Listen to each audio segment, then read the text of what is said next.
energy.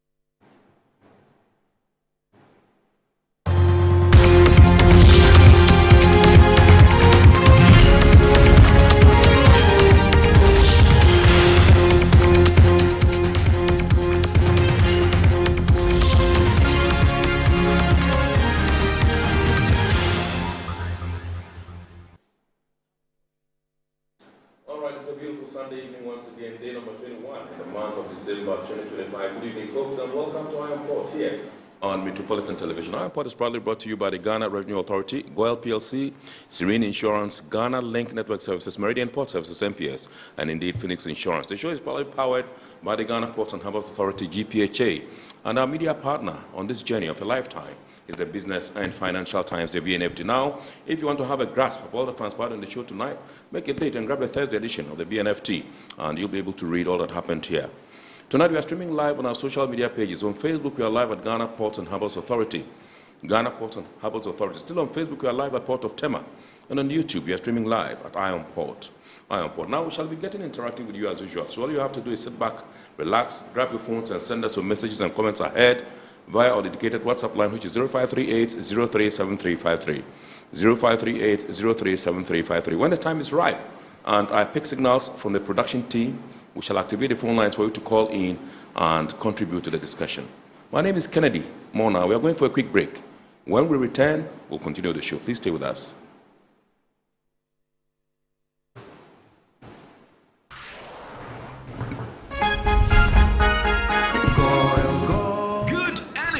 Brings you quality choices with Goyle Super XP. Available in many Goyle stations nationwide. It is fortified with special additives that help your engine perform better and use less fuel. Branch into a Goyle station today and energize your ride with Goyle Super XP, compatible with most vehicles. Goyle Super XP. Wufilia. Huh? Wubefi. Goyle, good energy. Yeah, yeah, yeah. Electricity, then pay your taxes. Yeah. Our taxes, our future. Because you see, without our taxes, we wouldn't have good roads, good schools, better hospitals, street lights, and other very important social amenities. When we pay our taxes, we give our children free and quality education. My money too small. Why should I pay my tax? Look, small. Salifo, it doesn't matter how small or big your business or income is. You still have to pay your taxes. The little taxes from each and every one of us, when put together, could give your community clean water or that deprived school with tables and chairs. Please pay your taxes. It is your responsibility. It is your civic duty. It is the law. Welcome to today's edition of Serene Insurance Business News. We present to you Serena. You're right. You can complete an entire insurance process for the purchase of any motor and other insurance products, from onboarding to issuing a motor insurance sticker and policy certificate, all on WhatsApp in less than 10 minutes. Serena is simple to use and it prioritizes user ease and flexibility. You can either use voice notes or text to effortlessly issue your instant policy, cross-platform renewals, claims, and also process your payments through mobile money, Visa, and MasterCard. To engage Serena, just search for Serena Insurance on all social media handles and scan the Serena barcode or save her number 0500 517 114 and start chatting her on WhatsApp immediately. There you have it. Serena is not just a tool, it's an innovation by Serene Insurance designed to redefine how motor and travel insurance are accessed and managed. Speed, convenience, and reliability.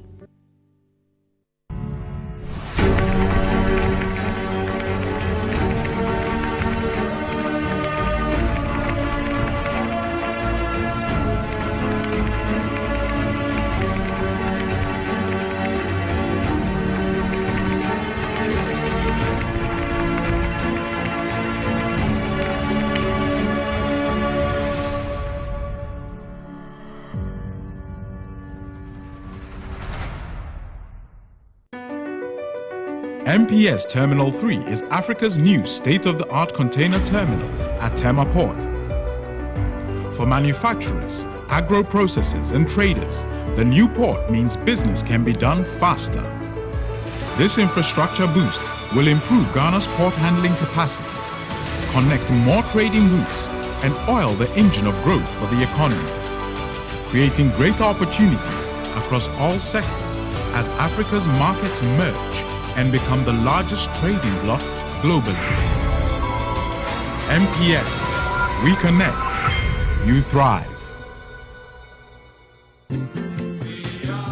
At Phoenix Insurance, we make the unpredictable predictable and the uncertain certain with our range of products, including motor insurance, fire insurance, engineering insurance, marine insurance, accident insurances, and all types of bonds. We have you covered. We also support you with risk management advice to enable you stay focused on your business. Take a policy with Phoenix Insurance today. We help you rise from adversity stronger and more secure. Contact us on 0302 246319 or 0302 246644 or any of our branches, agencies, and brokers spread across the nation. You can as well connect with us on our WhatsApp chatbot. Efiba is waiting to assist you. Make the future predictable with Phoenix Insurance. Phoenix Insurance, a delightful service experience delivered with wisdom.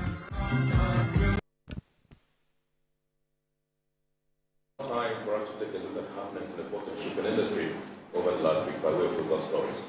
Please enjoy.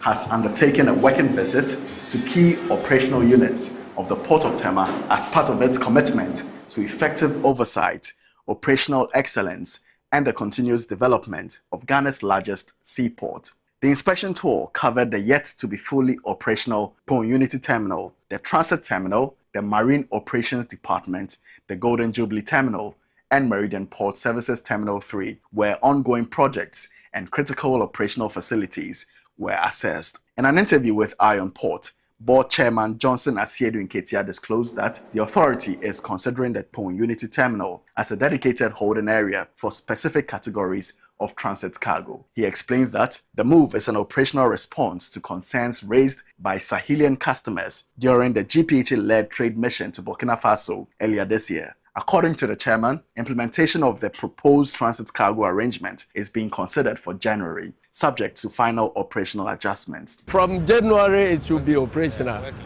but it's work in progress. We already moved some of the transit cargo there, but that was a knee-jerk, sort of activity. So we are now going to make the place fully operational beginning from next year. He also revealed that the authority is advancing dredging works aimed at strengthening and deepening berthing points across the port to enhance safety, efficiency, and capacity for larger vessels calling at Tema. Johnson Asiedu Nketia expressed satisfaction with the level of activity across the port, noting positive operational momentum and projecting a strong outlook for port performance in 2026. I expect an exciting 2026. If all the plans we have put in place mature, I think that we will expect increased volumes. Luckily for us, the economy is stabilizing, and when the economy stabilizes, it moves along with increase in trade and all that. So I'm sure 2026, if all things continue the way we are seeing, we will have an exciting year and a boom for our ports, particularly here. We are doing other things in Takoradi Port as well. The board chairman was accompanied on the visit by the Director General of GPHA, Brigadier General Paul Seidu Tanyo Kulono, the Director of Port of Tema, Tibon Zuma Esquire, the Director of Port of Takoradi, Captain James Richmond Quason, and other members of the board. Stakeholders in port security last Thursday conducted a major multi-agency simulation exercise at the Port of Tema as part of compliance with the International Ship and Port Facility Security (ISPS) code requirements for periodic drills and coordinated response testing. The exercise involved key operational teams from the Ghana Ports and Harbours Authority, including port security, Marine Operations, and GPHA Medical Services, together with agencies such as the Ghana Maritime Authority, Ghana Immigration Service, Customs Division of the Ghana Revenue Authority, the Ghana Navy, Marine Police Unit of the Ghana Police Service, Narcotics Control Commission, Meridian Port Services, Port Health Unit of the Ghana Health Service, and the Ghana Armed Forces Bomb Squad.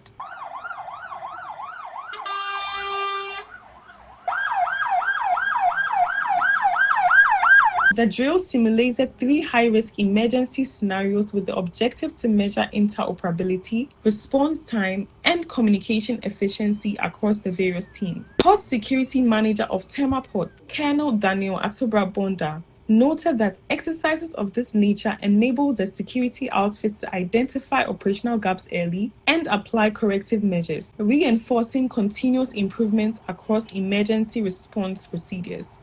I believe the exercise has been generally successful. We have gotten to realize the objectives we set out to achieve at the end of the exercise. We've gotten to know and we have tested the vigilance and competence of all the personnel deployed for our sea patrols. We have tested our communication between our agencies. We've gotten to know the capabilities we have, and that is just the purpose of this exercise. Speaking to Iron Ports, Harbour Master of Tema Port and Port Facility Security Coordination Officer, Captain Bramwell Terrier, described the exercise as a positive step towards strengthening preparedness, noting an improvement in coordinated response time. He emphasized the need for continued sensitization and regular drills to ensure personnel remain ready for real-world situations. I realized our response time has improved. And then we have the capacity also. GPHA, we have a patrol team, we have crafts or boats we can use in an emergency. Marine Police, they are also well equipped, and Ghana Navy. So it's a plus for the port security team. I being the PFSO, I'm going to encourage all the bodies always to be part of our security activities for us to strengthen the port security.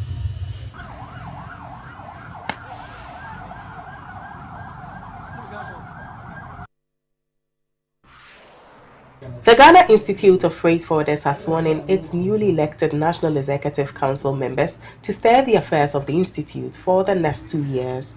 The swearing-in follows the election of the executives at the 28th Annual General Meeting of the Institute in Koforidua. Speaking to journalists after the swearing-in, the president of GIF, Stephen Ajokache, said his renewed mandate would be used to improve service delivery, transparency and accountability across the sector. He reaffirmed his commitment to reforming Ghana's freight forwarding industry, pledging to confront long-standing challenges affecting practitioners and the trading public. We will not say that it's an easy journey, but now that they've given it this second chance to serve for another 2 years, we are going to be very proactive, make sure all issues that are on the table for us, especially this shipping line charges issues, which has been a canker in our industry. Definitely we're going to break that jinx. The GIF president welcomed the removal of the COVID-19 levy, describing its non-implementation in 2026 as a major relief to industry players. He further appealed to the government to reconsider the 20% duty on electric vehicles, arguing that it runs counter to Ghana's green economy objectives. The COVID levy is a good news because they promised us that when they come into power, they would get this thing off. They call it Newser Stars, and we are happy it's been off, so it's going to be implemented in 2026.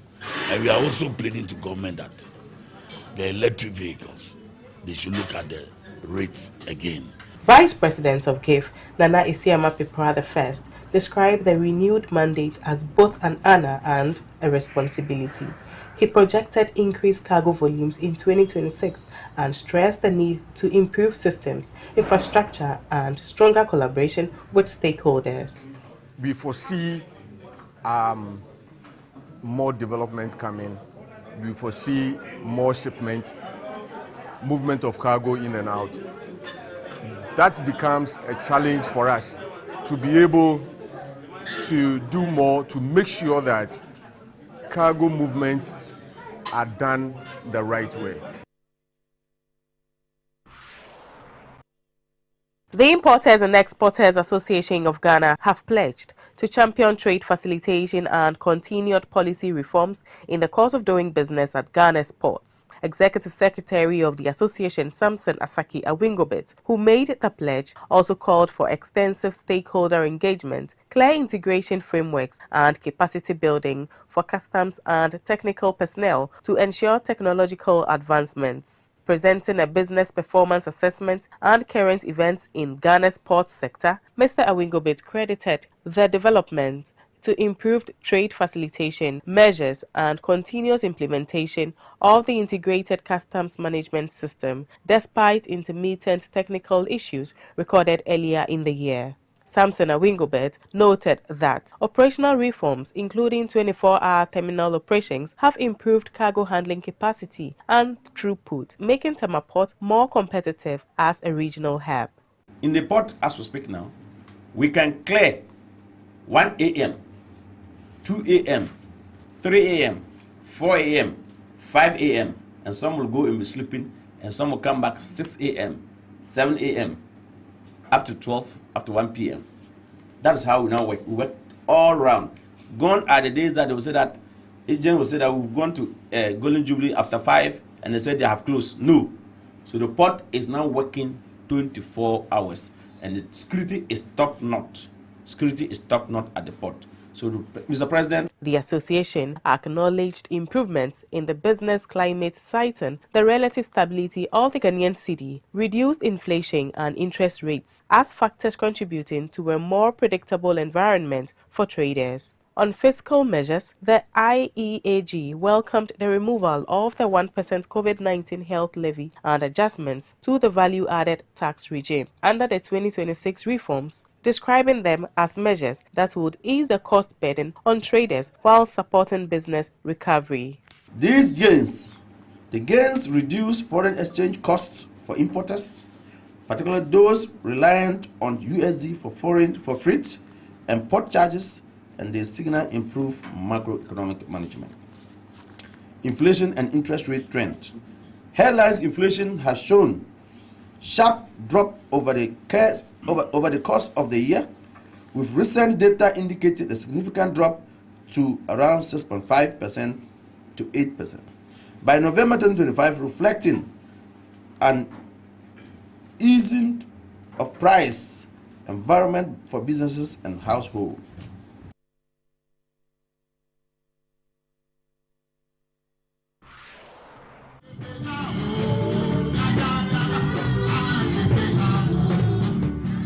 The Tema collection of the Customs Division of Ghana Revenue Authorities GRA has held an end-of-year Thanksgiving service to mark the successful conclusion of the year's operation. The service, held at the forecourt of the collection unit, popularly known as the Long Room, brought together management, staff, and key stakeholders to give thanks to God for His guidance, protection, and mercies throughout the year. The event was led by the Tema Sector Commander, who headed a delegation of management and staff of the authority. Several external partners and collaborating institutions were also in attendance, underscoring the strong working relationships within the port community.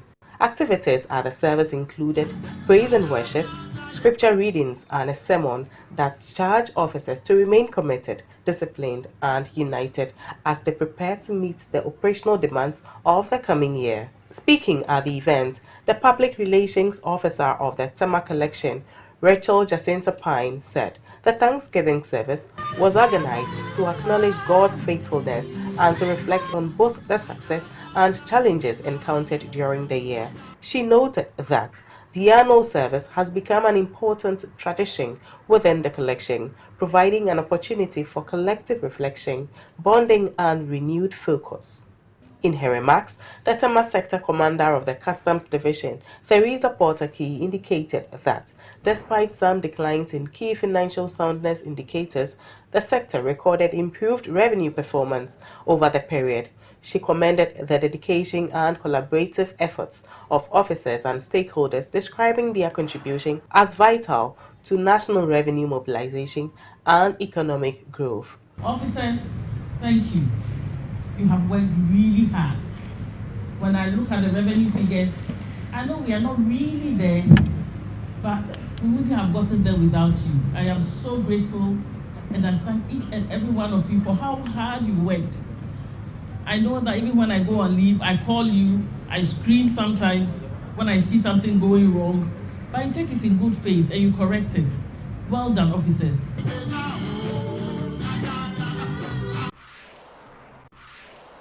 The Tema branch of the Ghana Chamber of Commerce and Industry has held an awards and dinner night to honor its members and stakeholders for their dedication and contributions throughout the year 2025.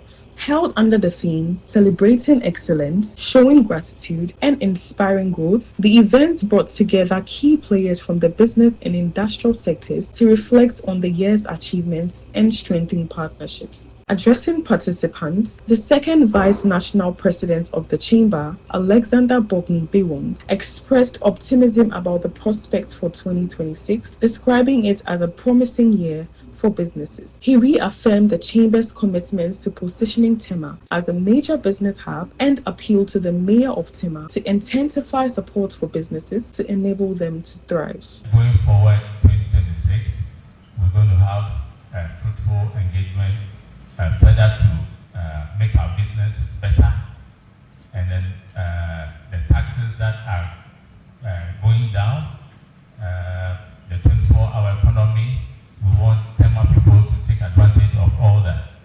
So we want to continue to make Tema a business hub, and we know that the mayor is going to help us achieve that. The Mayor of Tema, Ebby Bright, assured stakeholders that measures are underway to provide a more sustainable power supply for industries operating within the metropolis. She also disclosed that the Assembly is actively working to improve road networks, street lighting, and water supply to create a more enabling environment for businesses. She further outlined plans to make Tema an efficient and business-friendly metropolis and urged industries to deepen their corporate social responsibility efforts, particularly in supporting community development initiatives. But please be assured, my office is working around the clock with the relevant ministries, agencies, and utility providers to deliver lasting solutions. The transformation of Tema requires urgent, coordinated action, and I'm personally committed to ensuring that the critical infrastructure that supports industry is strengthened. Your concerns are my concerns, and together we'll make Tema a more efficient and business-friendly metropolis. As we look ahead, the government's 24-hour economy initiative, as you mentioned earlier, presents a major opportunity to expand production, create jobs, reduce congestion, and position Tema as a heartbeat of Ghana's round-the-clock industrial activity. Some organizations, including the Ghana Ports and Harbours Authority, were recognized on the night for their outstanding partnership and support of the Chamber's activities.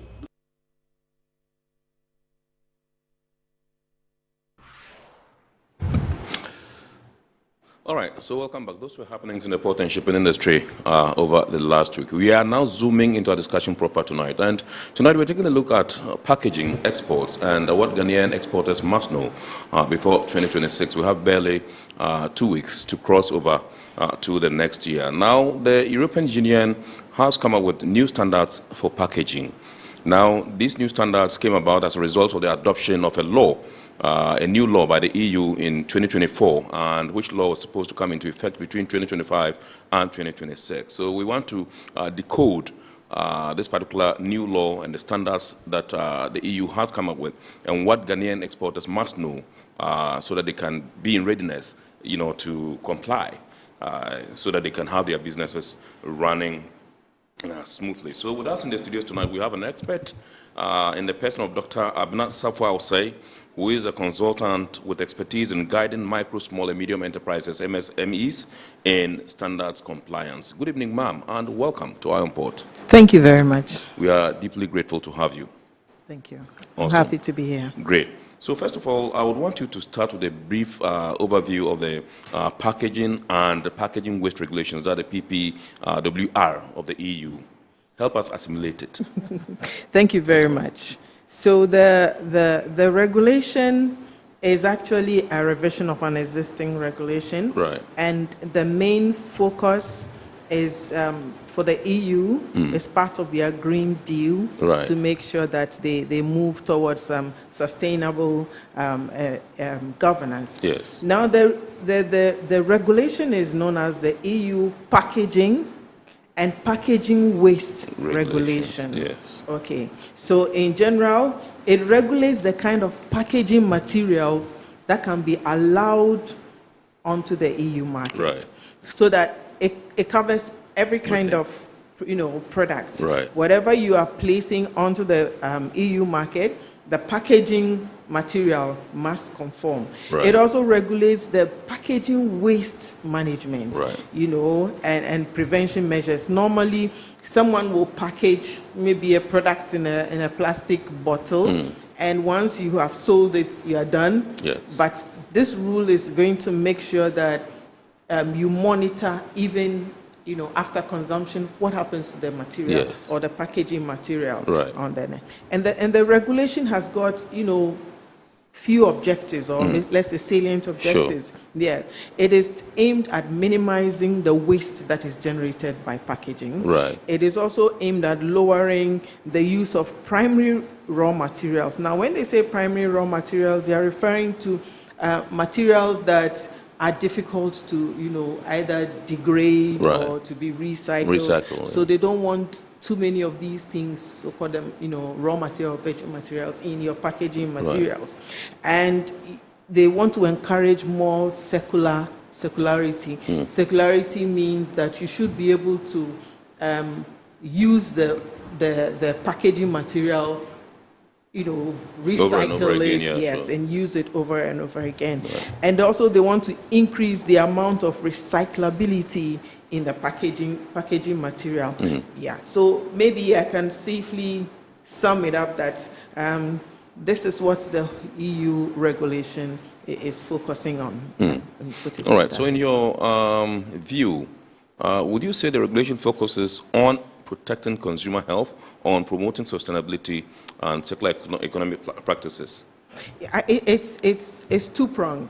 It has an aspect of protecting consumer health, Yes. or public health, Yes. and it also has an aspect on enhancing environmental sustainability and governance. Right. Now, the aspect of the regulation that we could say is focusing on the health is that it is gradually working towards the ban of the use of what we call forever chemicals. These Yes. are chemicals that are very difficult to break down. Yes. So when they are in packaging materials, the materials, when you have finished using them, will still stay in the environment for a long time, and they want these things reduced. Besides, they also migrate into our food contacts and into our bodies, and these chemicals have been found, to persist in our bodies, in the environment. So for our health purposes, they want these things reduced. They also want, the regulation is also very strict on heavy metals that are found in packaging materials Yes. that come into contact with food. Okay, and also, while the regulation is encouraging reuse and recycling and all that, they want to make sure that if you have to reuse bottles, the cleaning of these bottles must be cleaned according to strict hygienic and clean standards. So Right. this makes it very focused on public health. Absolutely. And it also has, like we said earlier, the circularity, and sustainability, where it's focusing on increasing, up to 100% recyclability Right. by the year 2030, and also it's promoting more of reuse, refill systems, and for such packaging materials. Right. I think in Ghana, currently we have some companies that buys the plastics. If you buy it and you use it, you get them together to a certain amount. I think they are able to come take it and then give you some stipend. And I also know that there's elsewhere, if you get a bottle of beer and you take it and you return the bottle to the company that brews the beer, they also pay you for that. And I think that we can also perhaps try and then get there. But you have been in this space for a very long time. I just want to find out from you what our state, in terms of exports and packaging, is concerned. Because recently I had cause to be at the International Conference Center for an international conference and exhibition. And one thing that a lot of people lauded the exporters for was the packaging. In times past, we had issues with packaging. I mean, everybody complained about the poor packaging of Ghanaian exports. Now, I think that we are getting there. What's your assessment of the performance of our exporters in terms of packaging? Thank you. I think generally we are doing well, if I should put it that way. Yes, but there's a lot of work to make sure that packaging. Generally, when you're packaging any product, the most important thing is that the packaging should keep the product in it, should keep the integrity of the product, till it reaches the consumer. And to a large extent, we are doing well. Right. But while we are doing well, the question is whether we are managing this kind of packaging, what kind of materials are being used in this packaging, materials that we are having. And, we are doing well. Will these packaging materials that we are becoming, should I say, more comfortable with, are they going to pass when we have to, comply with these EU regulations? Exactly. So I think these are some of the things we have to look at as we progress with our regulations. Right. Now, these rules will definitely affect all exporters sending goods to the EU market. What kind of support should they expect, or have they already received, if you have any knowledge of it, and to help Ghanaian exporters comply? Support. All right, so it will affect generally packaging that's, all exporters.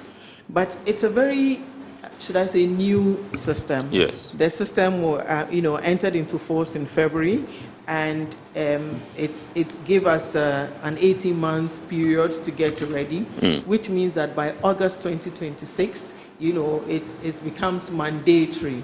So while it's quite new, I know for a fact that the Ministry of Trade has started, some work to start first of all with an awareness creation. Right. So they have started some kind of program liaising with private sector like FAGE, and it's quite nascent. They are now starting, but their aim is to make sure they increase an awareness. People must be aware that, or exporters in general, must be aware that there is such a regulation, and they should also know what is required of them. So there is some work that is planning to begin to make sure that exporters are made aware of the program.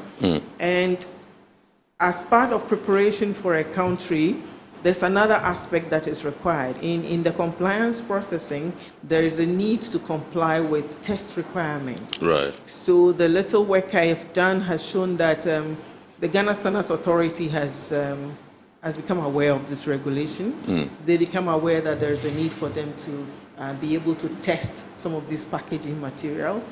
They realize that the equipment needed they have, but there is a need for them also to build capacity in the kind of testing and the method validation, and they are also putting in place measures to make themselves available for the industry.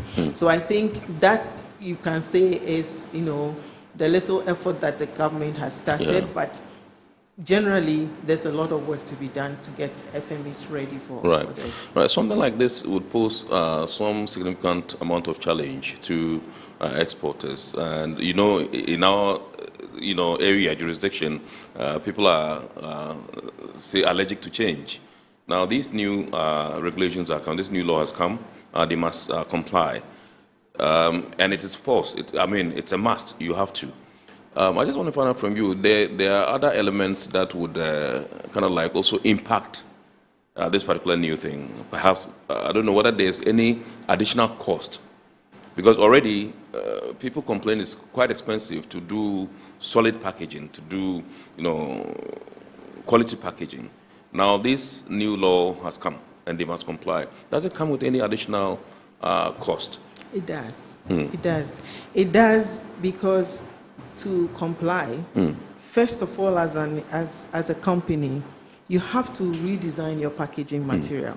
You have to check what you use for packaging and compare that to the regulation, and then make necessary changes. So this means that you are going to redesign your packaging material, and your packaging manufacturer will have to, give you a new product. Apart from that, there's a lot of testing that have to be done for you to have the right testing certifications to prove that your packaging material conforms to the necessary requirements, whether it's the recyclability, whether it's a heavy metal, whatever is required for that product. Apart from that also, the conformity or compliance requires some kind of responsibilities, that comes with a financial implication. Right. So it does come with significant financial implication, but the general, awareness or the general implication is that once you are able to comply, there's a competitiveness that will bring you more benefits. And there is an attendant hike in price of the product at the end of the day, because if you spend so much on packaging, it means that it will affect the cost of the product that you're coming out with. Yes, so generally, but you have to find a way of complying. Yes, absolutely. So you don't lose out. I agree. Now, the regulations would take effect in July 2026. Is this timeline realistic in your view? It's possible. It's possible. The reason why I'm saying it's possible is that I tried to talk to very few exporters I know, and some of the proactive exporters have already started doing some work to get themselves ready. Yes. So it's possible for key exporters to be able to, but the time is quite short. It's short. It's possible, but we have to work harder. I think we have to work harder. The reason I'm saying that is that the training and the awareness program needs to be more, rampant, to get people become more aware of what is required of them. And then when they get to know what is required of them, then access to, the support from government is also very important. So the time for Ghana may be short, but it's possible to work on that. Right. Now, I'm just being a bit curious. Will the EU be able to lend some support, sort of, to the exporters to cushion them in order to help them to comply? You mean the EU will support as in funding? Exactly, yes.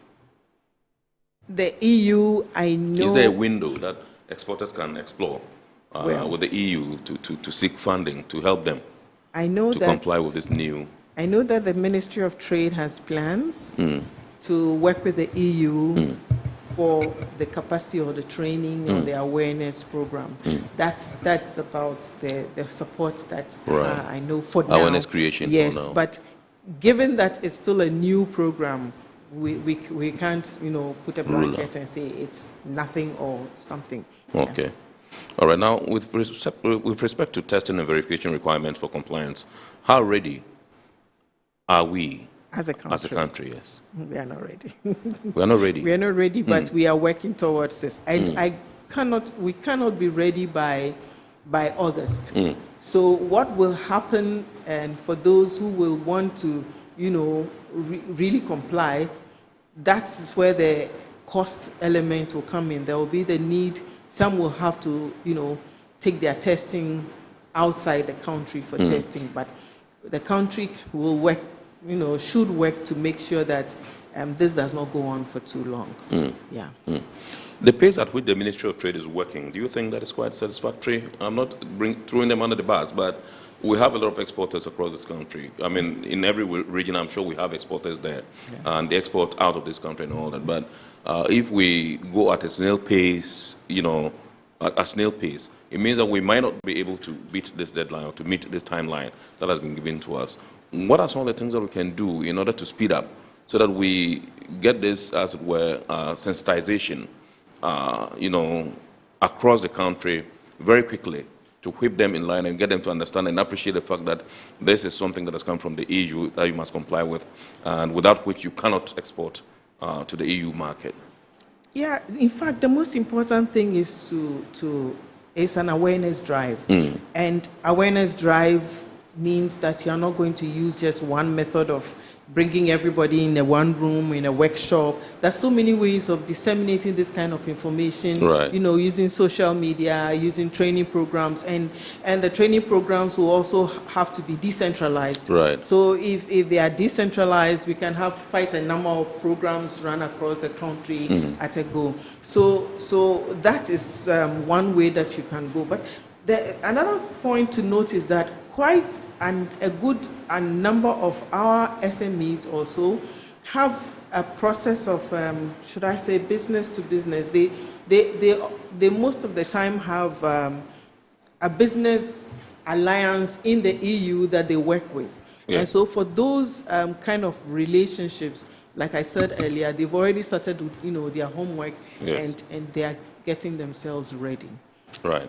Now, we have other organizations like the Ghana Export Promotion Authority. They aid some of these things. They support exporters in this country to do their work. I also know that recently, because the president has placed premium on exports from Ghana, he has come up with a committee, Export Acceleration Committee, to help facilitate, exports from Ghana. I just want to find out from you what role these organizations can play to help, support exporters from Ghana to comply with this particular new regime or new law from the EU. I think the best support they can give, first of all, is to support with the training programs or the awareness programs.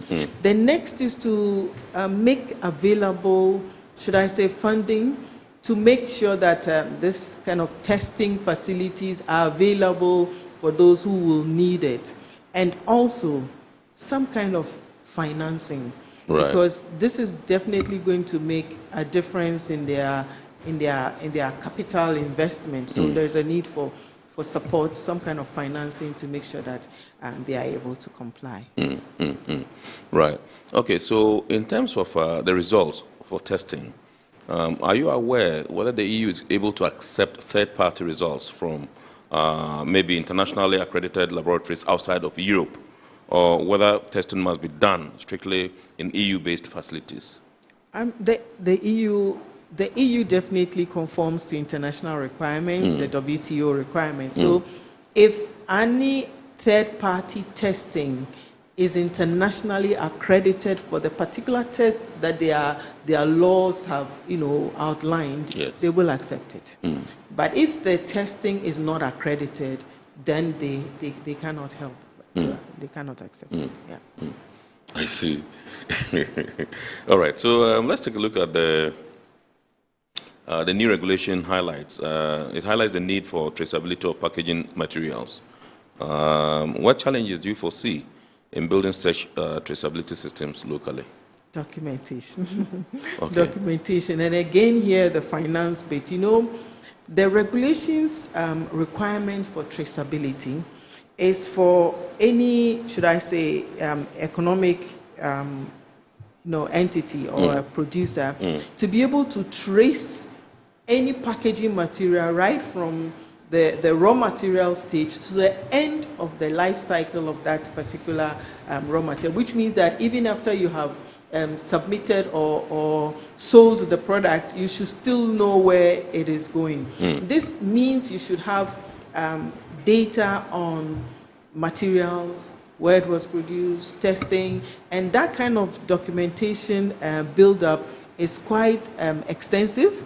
It requires technical competence, and it's also quite expensive. So it's going to be one of the difficult aspects of the traceability.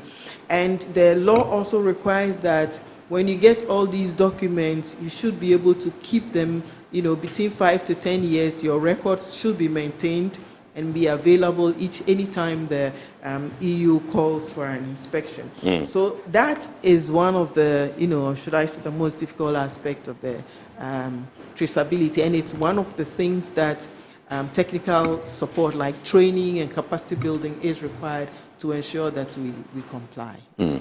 All right, so I think finance stands out as one of the key challenges for micro, small, and medium enterprises in this country. It's the same for exporters and all that, and they compare what rates they are given here for commercial loans to other countries, and we are doing badly. I mean, it's terrible. That's one challenge. Now, you just mentioned the issue of documentation with respect to this particular one, and then you also made mention of the fact that the timeline is too close.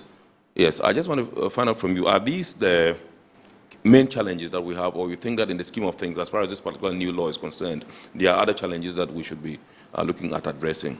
I think another challenge is the there's a requirement they call the EPR.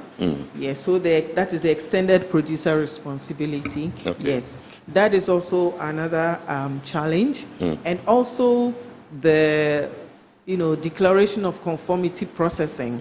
The kind of registration it requires, the kind of like again the documentation that you have to put in place. Yes. And these also come with funding again, because to establish your EPR, you must be registered in an EU system. You must be able to pay regular relevant fees. And even if you are not doing it and you are dealing with a business entity in Europe who is going to go through all these on your behalf, it would somehow still, come back to you to pay. So I think that's another aspect of the regulation that will really, come back to us.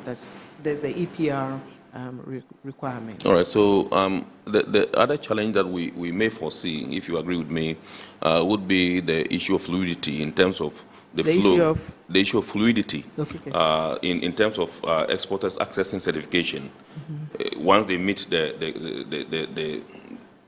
once they comply, once they meet the standards, they're supposed to go register to ensure that, yes, for them to be certified that, okay, yeah, you've been able to meet the standards, and so you are good to go. And sometimes in our country, we have impediments, what we generally call bureaucracy, with agencies that are regulators and all that. Do you foresee something like that happening? And how can we forestall some of these occurrences? Because the timeline, like you said, is really very short.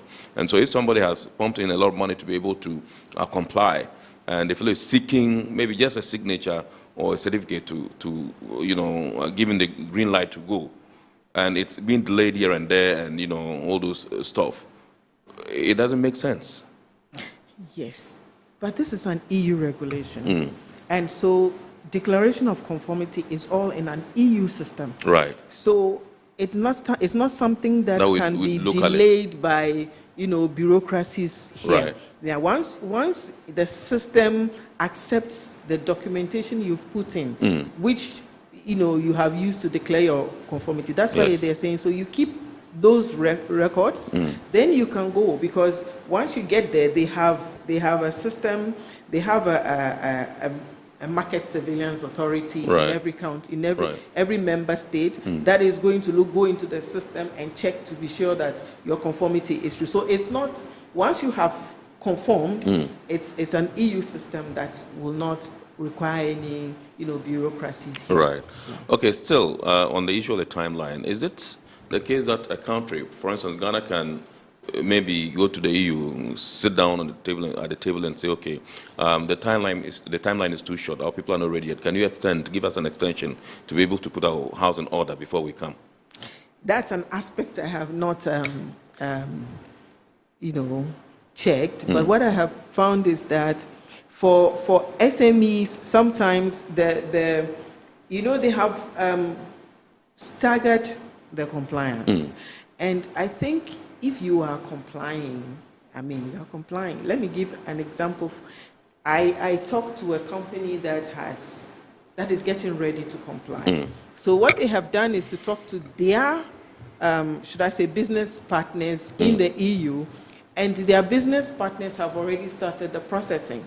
Yes. Now this means that they are changing their packaging material step by step, reducing the, raw plastic content and all that. Yes. So I think that as a country, yes, we may go to EU and, say bargain for a longer time, but generally, it's time, and the law applies to everyone. So we should rather work at, complying, since it's doable.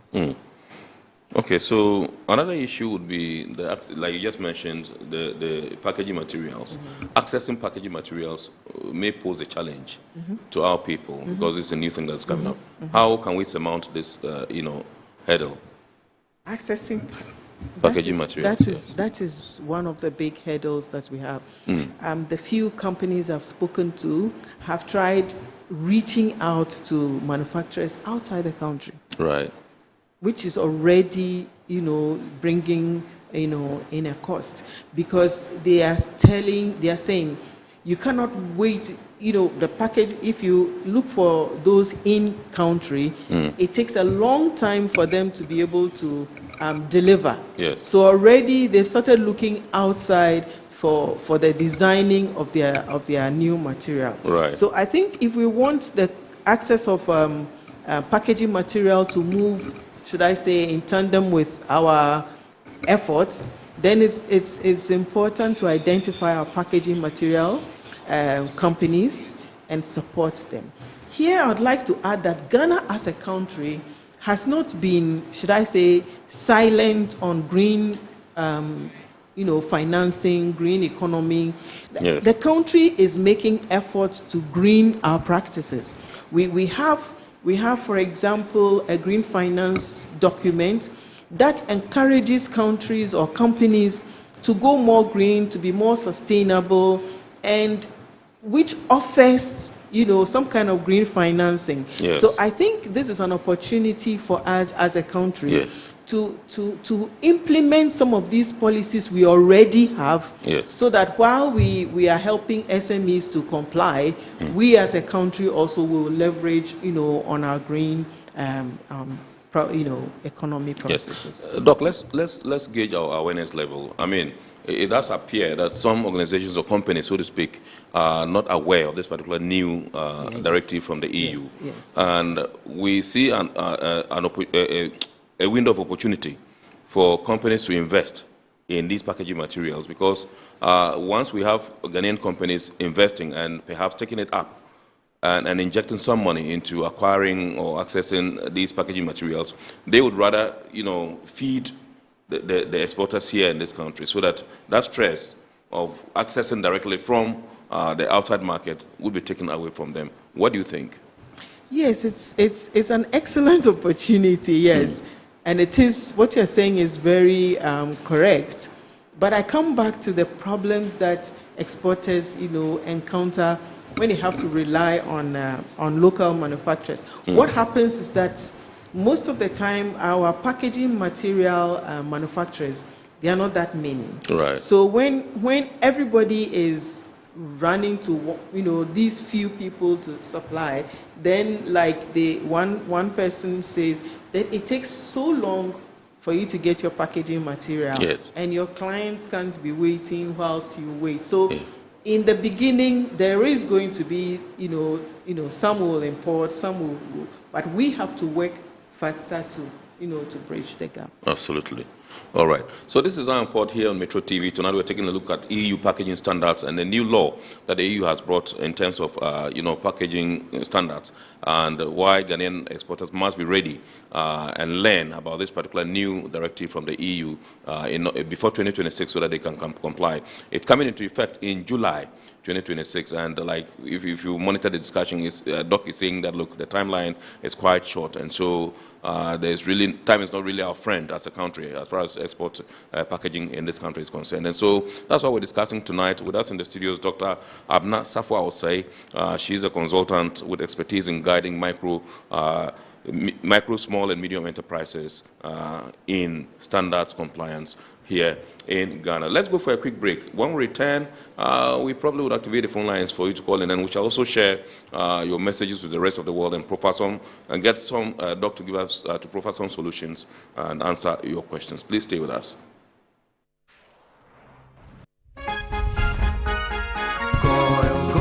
Good energy brings you quality choices with Goil Super XP. Available in many Goil stations nationwide. It is fortified with special additives that help your engine perform better and use less fuel.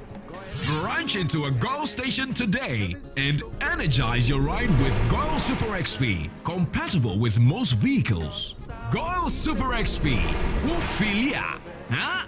Wubefi. GOIL, good energy. Yeah, yeah. Electricity, then pay your taxes. Our taxes, our future. Because you see, without our taxes, we wouldn't have good roads, good schools, better hospitals, street lights, and other very important social amenities. When we pay our taxes, we give our children free and quality education. Talga, my money too small. Why should I pay my tax? Look, small. Salifo, it doesn't matter how small or big your business or income is. You still have to pay your taxes. The little taxes from each and every one of us, when put together, could give your community clean water or that deprived school with tables and chairs. Please pay your taxes. It is your responsibility. It is your civic duty. It is the law. Welcome to today's edition of Serene Insurance Business News. We present to you Serena. You're right. You can complete an entire insurance process for the purchase of any motor and other insurance products, from onboarding to issuing a motor insurance sticker and policy certificate, all on WhatsApp in less than 10 minutes. Serena is simple to use and it prioritizes user ease and flexibility. You can either use voice notes or text to effortlessly issue your instant policy, cross-platform renewals, claims, and also process your payments through mobile money, Visa, and MasterCard. To engage Serena, just search for Serena Insurance on all social media handles and scan the Serena barcode or save her number 0500 517 114 and start chatting her on WhatsApp immediately. There you have it. Serena is not just a tool, it's an innovation by Serene Insurance designed to redefine how motor and travel insurance are accessed and managed. Speed, convenience, and reliability.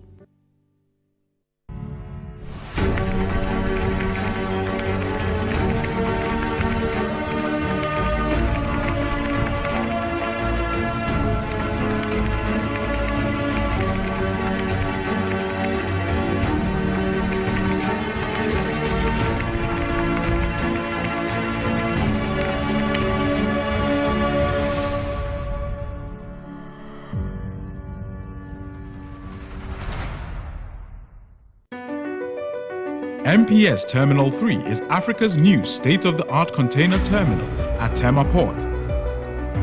For manufacturers, agro-processors and traders, the new port means business can be done faster.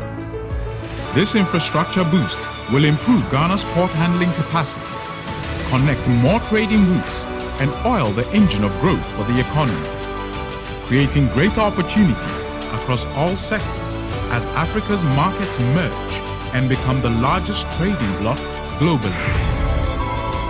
MPS, we connect, you thrive.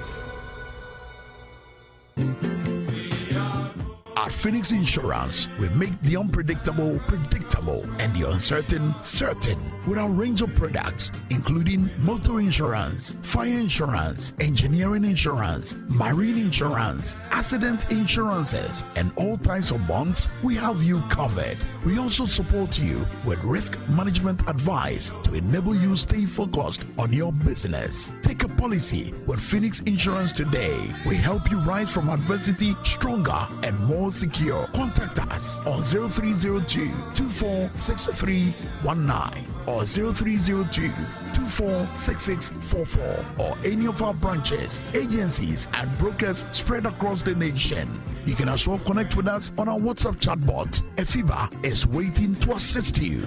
Make the future predictable with Phoenix Insurance. Phoenix Insurance, a delightful service experience delivered with wisdom. All right, welcome back. This is Import here on Metro TV. Tonight we're taking a look at export packaging in our country. That's packaging standards for exports, coming on the heels of a new law by the European Union, which law is supposed to take effect in July 2026. And our exporters in this country must comply. With us in the studios to break it down and decode this whole new law is Dr. Abnasafwa Osei. She's a consultant with expertise in guiding micro, small, and medium enterprises in standards compliance. Now, Doc, let's. I've been told that we can activate the phone lines now, so the number to dial is right on your screen: 0245834980, 0245834980. We shall soon also come your way with the messages that you've sent, so that we can get some responses from Doc for you. But for now, Doc, let's do in studio, and let me find out from you this EPR, that's an extended producer responsibility. I think you mentioned. I think that you would want to dilate a bit more on it and get us to appreciate it better. Thank you very much. Yes, I just want to outline, because it's one of the key, should I say, aspects of this regulation. Yes. So the principles include, one, your financial responsibility. Right. And this is why I was saying earlier that it will come with some kind of financial burden, because you must first of all pay a fee, and this fee is going to cover waste management of your packaging material, right. And it will also make sure that if there's any local government requirements, yes. it will cover.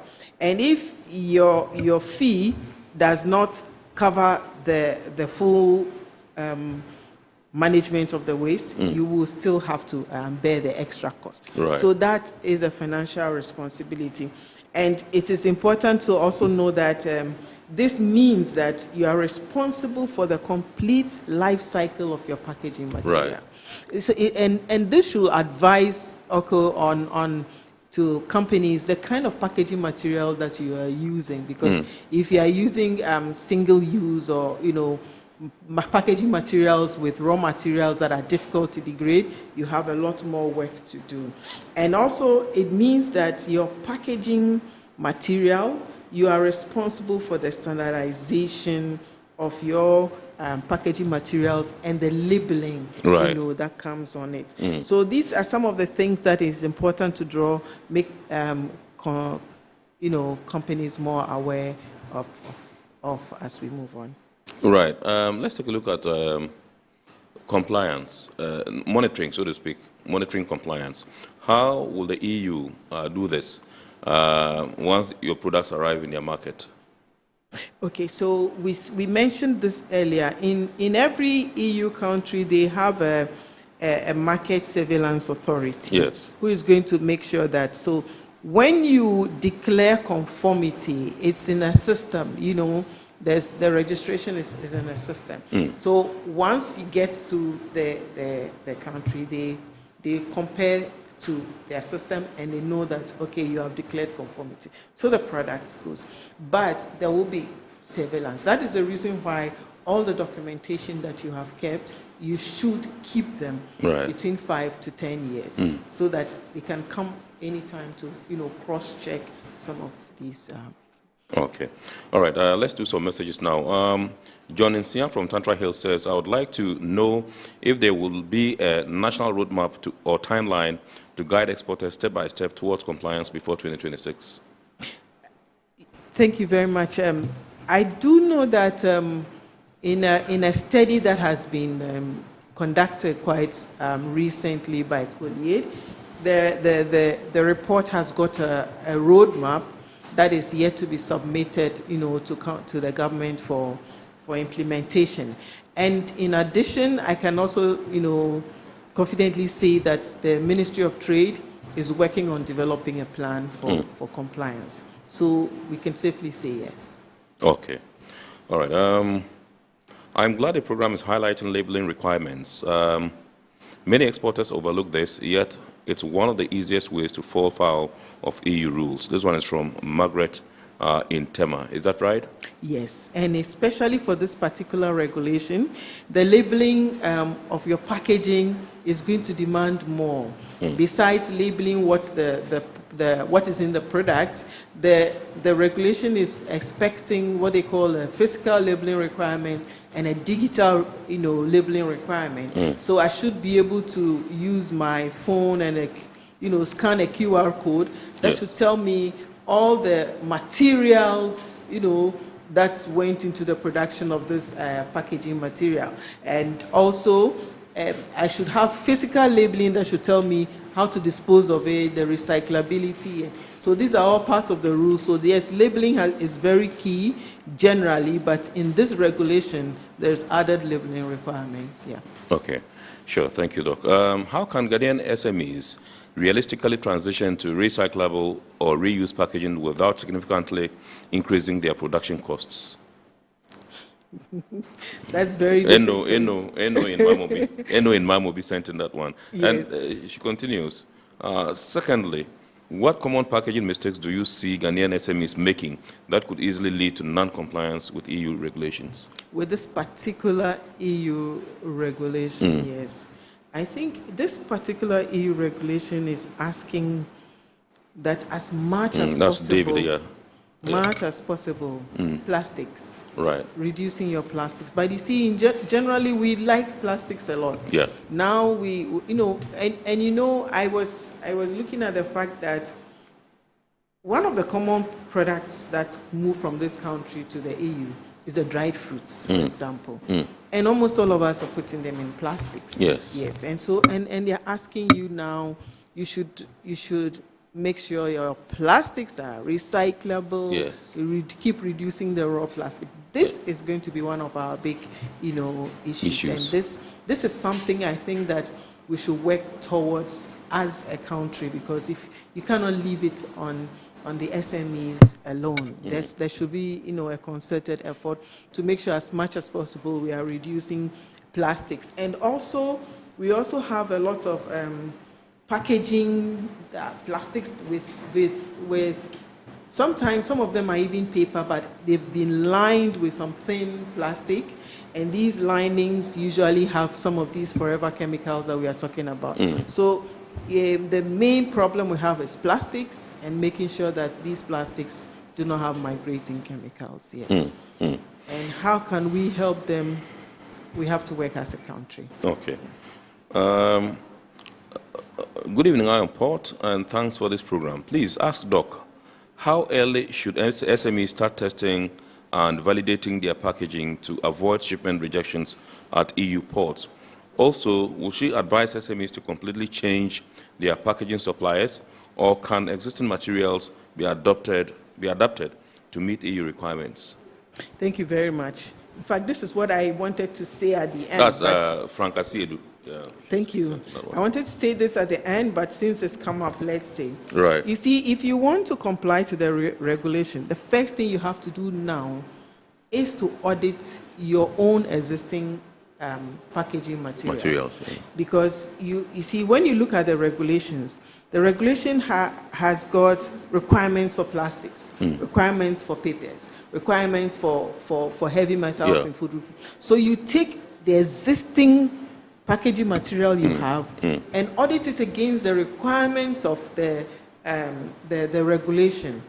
If at the end you realize that your existing packaging material, let me use my words carefully, has passed, then you are in good, you are good to go.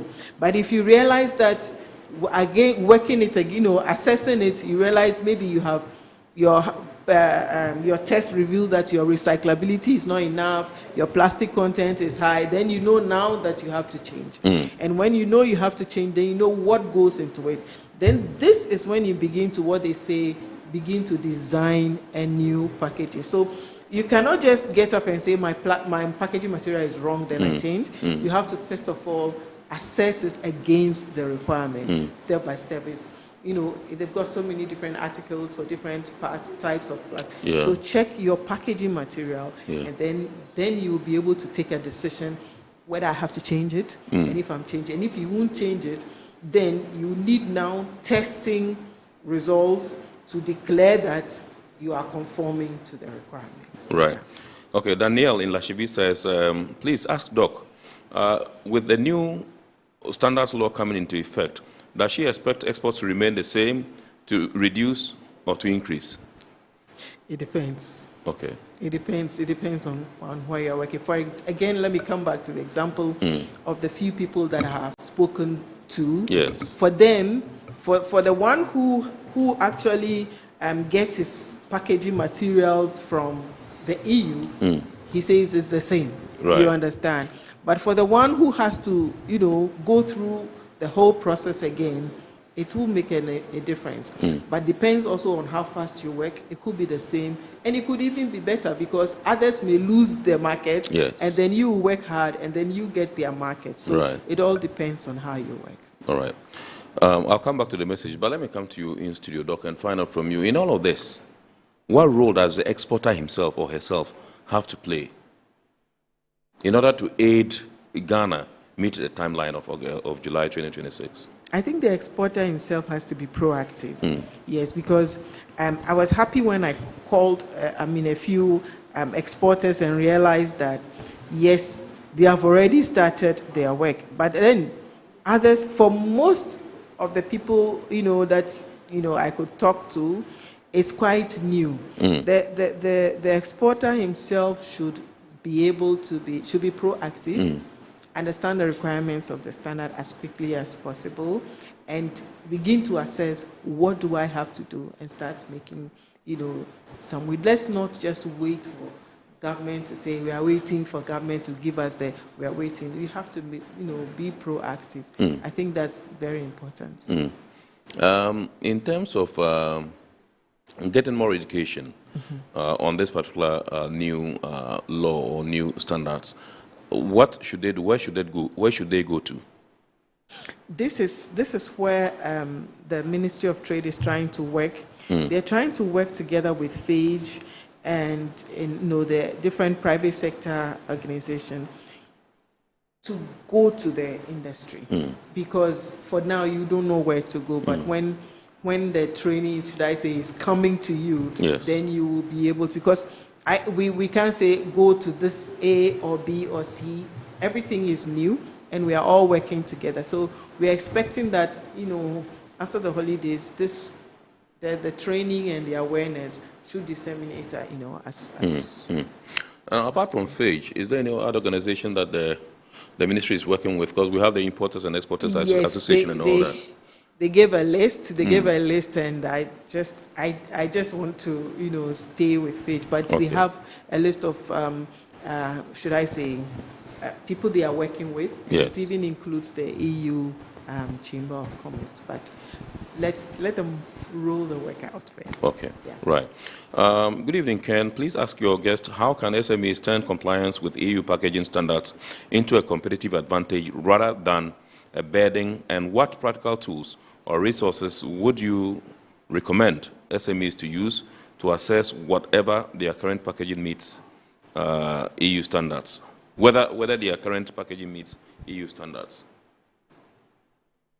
Thank you very much.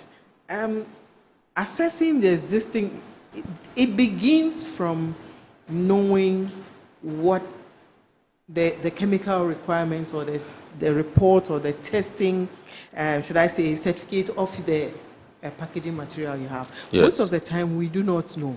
We just buy these people, but it begins from knowing what it is. So now this is the time to demand some of these certifications. Right. Some companies add it to the packaging material. Those who are standards compliant, they add it. So I think the first thing is to know what is in my packaging material. Yeah. You understand? So once you know what is in your packaging material, it is only then that you can compare that to what the EU requirements are, and then you can say that whether you are complying or not. And I think to a large extent, unfortunately, they will need guidance. Yes, they really will need, because these things they will need guidance, and this is where we are hoping that the ministry will come in with that kind of technical support, because you cannot just take it and say I comply. You have to look at some of the regulations and all its articles to be sure. So I think that's the first thing you have to do. Find out what is in your packaging material. Then you ask yourself, is it economic to change? Yes. Or is it economic to keep? Or is it economic to, adjust? Those are some of the things that you have to do. That's the suppliers. Are you talking about this? Because I wanted to come back to somebody asked the question whether they should change their packaging suppliers completely or they should go ahead with them. But don't you think that the time is now for them to call them and say, okay, things are going to change. And so we might not be able to continue to do business with you. But if you are willing to help us to get the current materials, then we might perhaps get into new deals. Yes. Is this not a time? Yes, this is the time to let your suppliers know what you require of them.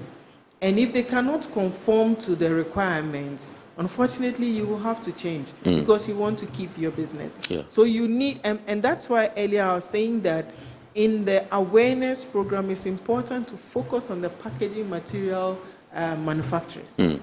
It's very important because it's one of the problems we have in the country. Yes. So you have too many people importing their packaging material from China, from Ivory Coast, from so many different places. But we do have a few in country that are working to comply, and we should start by helping them to comply to this regulation. Awesome. All right, so Doc, in the scheme of things, there are other agencies that also have a role to play as far as exports from this country is concerned. We can talk about the Ghana Standards Authority, we can talk about the Ghana Ports and Harbours Authority, we can talk about the Food and Drugs Authority and all that. In all of this, what role do they have to play? Or we say because it's strictly EU, they have no role to play? We won't say they have no role. For example, we started by talking about the testing requirements, yes. And then we know that the Ghana Standards Authority, apart from the testing requirements, for example, at the Ghana Standards Authority, they normally have what we call the National Inquiry Point. At the National Inquiry Point, whenever you want to go to another country, or even when there are such new regulations, WTO requires that you inform other countries. Right. So at Ghana Standards Authority National Inquiry Point, you should be able to be informed of the fact that this regulation has come. It requires you to change this. Yeah. It requires you to change. So they have that role, that role to play. And sometimes some of these packaging and managing the waste and yes. everything, it all goes into play. In fact, when you look at the EPR, it includes managing your transportation and all that. So this is where the ports and harbors and all of them come in. If I have gone through so much to put, to get my packaging compliant, you should also play the role of keeping the integrity until Absolutely. It arrives at its destination. So some of these things, yes, we'll have to make sure everybody plays this role. Absolutely. Awesome.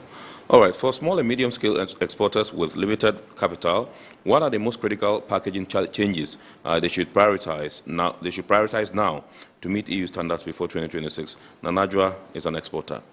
She sent in this.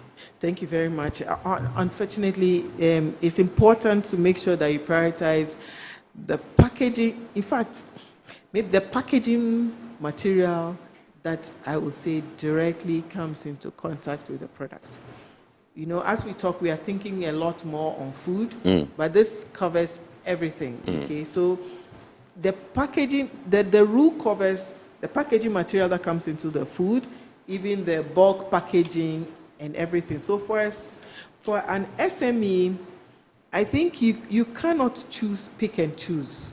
Once you are packaging your products, your packaging material in totality should be assessed to comply. You cannot pick and choose, unfortunately. Yeah. We indicated earlier that one of the challenges that the Ghanaian exporter faces is financing. Now, this is going to allude to the fact that this is going to come along with additional, costs and all that. What should SMEs be doing? SMEs that are into exports, what should they be doing to be able to get the necessary financial wherewithal so that it doesn't, as it were, disrupt their operations because of this new law that has come into effect? Are there any places you want to suggest to them where they can fall on for funding? Yes. I think this is a very new regulation. and its implementation is all new. I believe that once the implementation rolls out, the Ministry of Trade is aware, how they are working to make sure that we keep export. I think that plans or other avenues of, there are other, should I say, financing opportunities, like I said earlier, the green financing and all that are available. It might be, we could be accessing some of these opportunities that we've closed our eye on for a long time. But I think it's quite new, so let's give time and see what can be helped to financing, because financing is a critical issue. I know, like we said earlier, there are companies that are not aware, or investors that are not aware of this new directive, and a serious company that's aware of this directive would want to go into the law, look at it, and see what opportunities are there. For instance, one that stands out is the issue of packaging materials, access. And if they can be, like I said, they can be in touch with those that are manufacturing these ones, they can bring it in and then feed the exporters locally. That's fine. Don't you think it's time for the ministry, so to speak, to sell this idea, to identify, let's say, 5-10 companies, say, come, let's sit down, let's look at this thing. There's this opportunity here for you. You'll be supporting Ghanaian exporters and also making some money out of it. Let's look at it. Let's study the law, and we can. Somebody can say, okay, I'm going into this area. I'm going to, because once you look at it, you realize that there are opportunities therein. Yeah, sure. Yeah, I agree with you, but again, I come back to the point that we cannot plan all only on the exporters. You understand?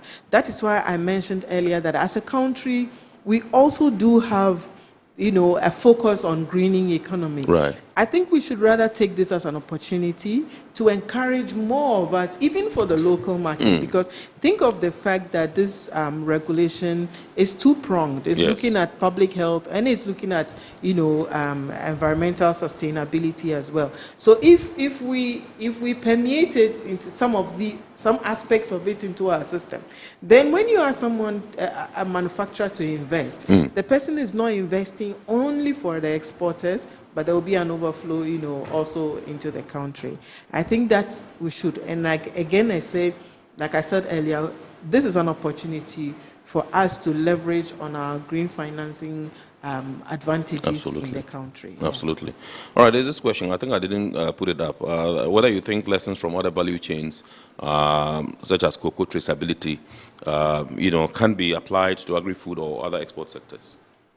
It depends on the kind of traceability, because, for example, this particular traceability we are looking at is focused mainly on packaging. Yes, but generally, food safety traceability is applicable. It always depends on the extent of the traceability. Yes. You understand? That is where it starts from and where it ends. And cocoa is very peculiar, but in Ghana, the cocoa traceability system is very matured, and while we can learn lessons from it, it's quite matured and complex. Yes, and we can learn lessons, but we will not take the full gamut. Right. Yes, from it. Awesome. All right, so I would want you to perhaps give a word, your final words, to everybody that's concerned as far as this particular thing is concerned. We're talking about government, we're talking about agencies that have a role to play, we're talking about even the EU, we're talking about the exporters themselves, and any other stakeholder. What we should be doing to meet the timelines for Thank you this new very standards. much. Yeah. I think I would like to take this opportunity to ask the EU Chamber of Commerce. Yes. To take a lead on the training and the capacity building that is required, because it's the time is short, and we need to move quite fast. Absolutely. So we would like to indulge that we Right. take a lead in it, and also the Ministry of Trade also to make sure that in their dealings is not only a ministry affair. Yes. Yeah, the private sector should be very Involved. actively involved in this training. The capacity building is very important, and also the requirements. More and more SMEs should be made aware of the requirements. Absolutely. One thing we could do maybe as a country is to generally assess the kind of packaging materials that are available for everyone. Everybody's, almost all, say, dried fruit exporters are maybe sealing in plastics. Some people are sealing in cartons. So the general cartons, the general plastics that are in the country, that, as a country, we could assess them against these requirements and tell us whether to export you need to make a change to this particular packaging, and what if you have to, what kind of change. This kind of information could be made available to SMEs. That would take a lot of burden and cost off. And I know that directly for me, I can use this packaging. For me, I can change this packaging, and that can. I think that will help us to shorten the time that we need to comply. We have barely 1 minute to go. My producer says I can give you some 30 minutes to talk about your consultancy, some 30 seconds to talk about your consultancy services. We know you're a consultant with expertise in guiding micro, small, and medium enterprises in standards compliance. Thank you very much. So my work, crosses different aspects. And I work with standards compliance. I also work with quality management systems, like those who want to comply to the ISO 9000 and things like that. I also work with those who are into accreditation conformity assessment, those who want their laboratories to be internationally accredited, getting ready for that kind of accreditation. And I actually work with institutions that want to, develop their own standards and things like that. So in general, and I must say that my specialty is also with food safety and food safety systems. So that's me. Awesome. Thank you very much indeed, Dr. Abina Safwa Osei. She's a consultant with expertise in guiding micro, small, and medium enterprises in standards compliance. We're deeply grateful to you for taking time off to come and help us unpack this new standards by the EU in terms of packaging of exports from Ghana. We appreciate you so much. God bless you and thank you for coming. And so this is how we draw the curtain on tonight's edition of Iron Port here on Metro TV. We entreat you to keep watching the rest of our programs here and make a date and watch a abridged version of Iron Port on Wednesday at 8:30 p.m. on Ghana Television GTV. God willing, next week we shall bounce back with another wonderful edition of our favorite Iron Port program. My name is Kennedy Mona. We wish you a super week ahead. We bless you so much for choosing us, and we're deeply grateful that we'll meet again next week, God willing. Enjoy the rest of your evening and keep watching the rest of our programs here on Metro TV. We're out.